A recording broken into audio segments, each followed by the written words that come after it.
toutes et à tous. Je suppose que comme moi, vous êtes au courant de la nouvelle qui a frappé notre territoire. Nous avons perdu un collègue maire hier qui est mort brutalement. Un maire bouillonnant, tellement dynamique qu'on a du mal à imaginer sa mort. Et j'avoue que j'avais du mal à démarrer ce matin. Donc je suis là parce que je donne de l'importance à cette rencontre, à cette aventure, puisqu'elle commence à s'inscrire presque dans un rituel. Donc, c'est le Médusumer, vous êtes la deuxième équipe que je rencontre et je sais l'enthousiasme que ceux qui vous ont précédé, vos encadrants, mettent dans cette expérience et je ne voulais pas être en reste. C'est pour ça que je suis là. Donc je vais laisser celles qui m'entourent et vous autres donner le là. Et après vous avoir entendu, je dirai ce que m'inspire, ce que vous aurez dit et fait pendant le temps que vous aurez passé chez nous.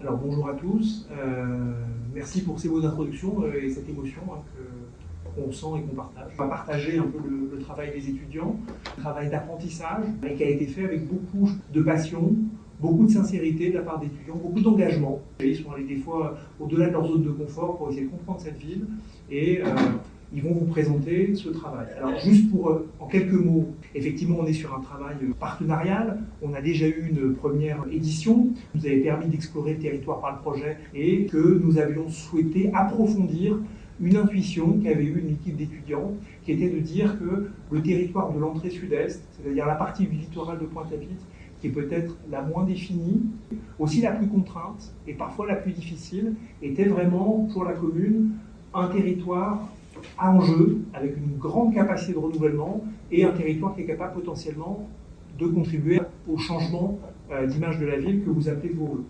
Donc du Gommier, du Bouchage, Zamia, d'Arboussier, Carénage, Fouilleul, jusqu'à la Marina. Et c'est un territoire qu'ils ont arpenté. Donc ils sont là 15 jours, grâce à la DAC, on remercie, ça fait partie de ce partenariat. Et ils sont là pour être vraiment les pieds dans le terrain, pour effectivement peser et esquisser l'avenir possible de ce territoire. Donc j'en laisse la parole, et on va commencer avec le premier groupe, Ashraf.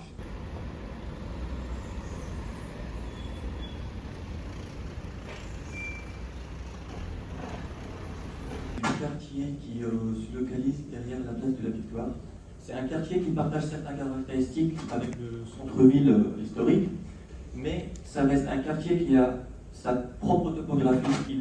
Il contient un peu de commerces locaux et certains bâtiments qui sont remarquables. Sur ce site, il existe des terrains disponibles et des fonciers qui sont abandonnés.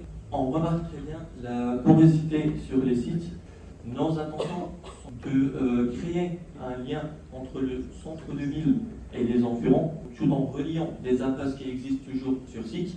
À partir de cette connexion, on essaye de créer encore des passages et des venelles qui vont découper ces grands îlots pour suivre la structure initiale de la ville ancienne, tout en incluant un grand jardin qui permet à les habitants de trouver un vrai espace public au milieu de leur quartier.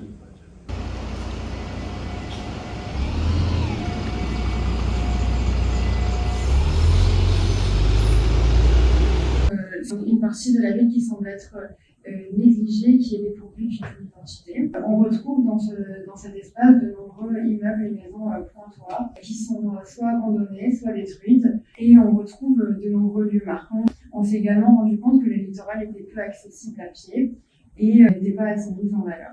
On retrouve un lieu de circulation situé devant le tribunal et entouré d'espaces vides, inutilisés ou abandonnés à cause du bâti détruit. C'est également un espace de circulation très important, étant donné qu'il rejoint le centre et se dirige vers l'église et l'hôpital.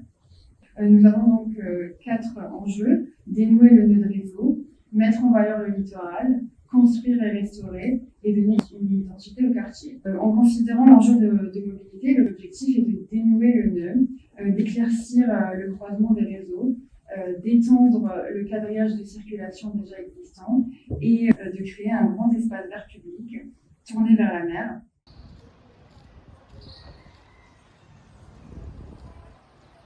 Nos réflexions se sont concentrées sur les rues de Raspail et les rues de Chemin Neuf. Ce qu'on a pu constater, c'est que la rue Raspail et la rue du Chemin Neuf traversent un quartier assez dégradé. On peut remarquer déjà que les espaces piétons sont très réduits. On peut remarquer que ces deux routes sont très étroites, à sens unique, et elles se terminent par deux nœuds, l'une au nord et l'autre au sud. Nos propositions, d'abord au niveau du chemin neuf, c'est de faire de ce chemin une voie principale, une circulation à double sens pour générer un trafic qui est plus fluide. Et ceci va nous mener à élargir la route. Cela va nous créer des espaces de projets potentiels.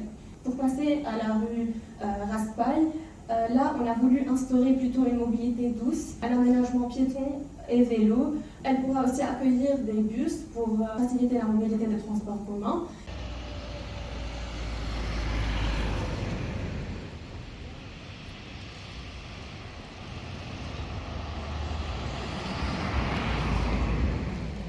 Quartier Zamia, un quartier enclavé, et cet enclavement c'est à la fois son principal défaut et sa principale qualité. Nous avons constaté la nature très forte présente dans le quartier Zamia, où on retrouve de nombreuses friches et de nombreux espaces où la nature a repris ses droits. On voit un système de rues en impasse étroites, très longues, qui contribue en fait à isoler. On a beaucoup d'habitats informels, de tissus urbains informels, qui seraient à améliorer et à réinventer. Entre l'océan et la rue Raspail, on a constaté que le littoral, l'aménagement du littoral était assez négligé, et on a aussi une multitude de dents creuses dues aux incendies notamment. Et en échangeant avec les habitants, quelques passants de la rue L3 notamment, dont un qui nous a marqué, qui nous a demandé « vous allez manger les cases ». Alors nos intentions, ce serait de travailler vraiment sur une évolution graduelle et de commencer avec un cœur de quartier. On cherchait aussi à connecter les venelles existantes qui remontent vers Massabielle pour essayer d'ouvrir le quartier à ses voisins en fait.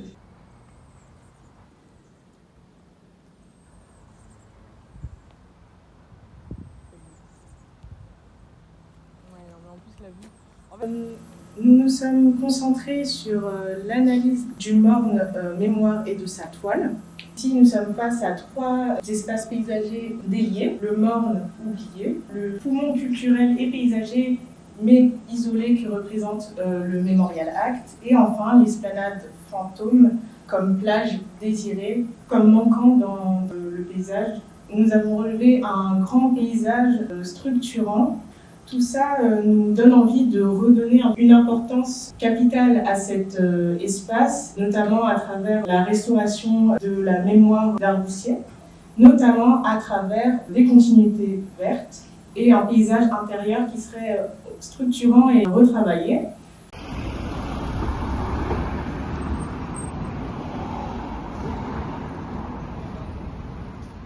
Nous nous sommes intéressés au quartier de carénage.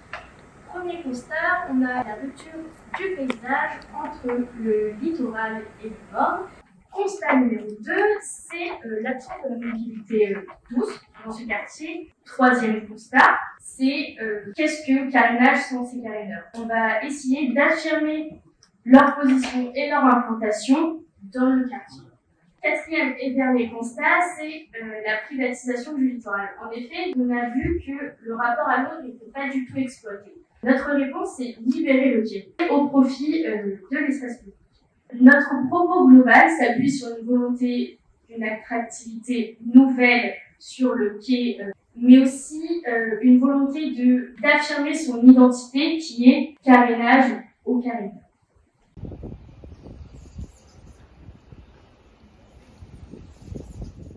Pour commencer, on a relevé que l'université est totalement isolée de la ville de Pointe-à-Pitre, mais également du littoral. On souhaite exploiter le potentiel paysager du secteur, qui propose des éléments très forts, donc avec son littoral, mais également avec cette vallée. Et donc on souhaiterait pouvoir relier cette vallée jusqu'à la pointe Fouilleul. Donc tout d'abord, on propose ce qu'on a appelé le quai Fouilleul, donc, qui se créerait le long de l'université, qui serait piéton et qui continuerait avec une promenade jusqu'à la marina. et qui permettrait également de créer une nouvelle façade à cette université et une nouvelle entrée. Donc on a vraiment hâte de développer ces intentions et de proposer un aménagement du territoire à la hauteur de sa richesse.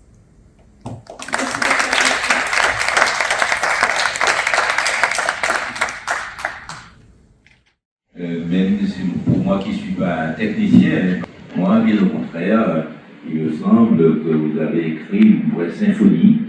Ce que vous proposez les uns et les autres s'emboîte, et une symphonie qui pourrait s'appeler carrément carénage. Quand vous dites qu'effectivement il est possible de préserver un habitat créole, j'ai pris note par un moment de certaines choses, parce que de votre présentation, je vais tirer argument pour dialoguer avec les bureaux d'études, notamment ceux de l'Agence nationale de cohésion du territoire qui travaillent sur le secteur.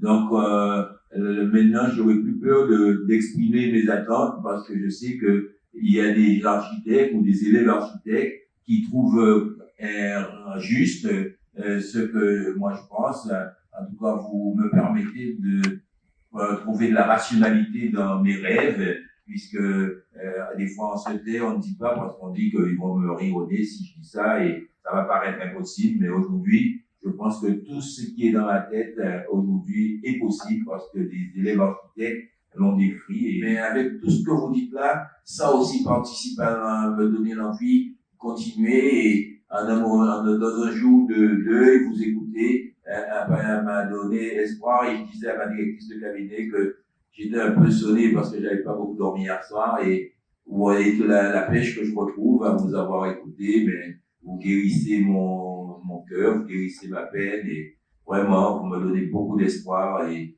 vos présentations sont tombées comme un remède ce matin où j'avais le cœur gros. En cela, je vous exprime toute ma gratitude. Revenez à Pointe-à-Pitre dans 10 ans. Si je suis encore là, si nos équipes sont là, vous ne serez pas déçus. Merci.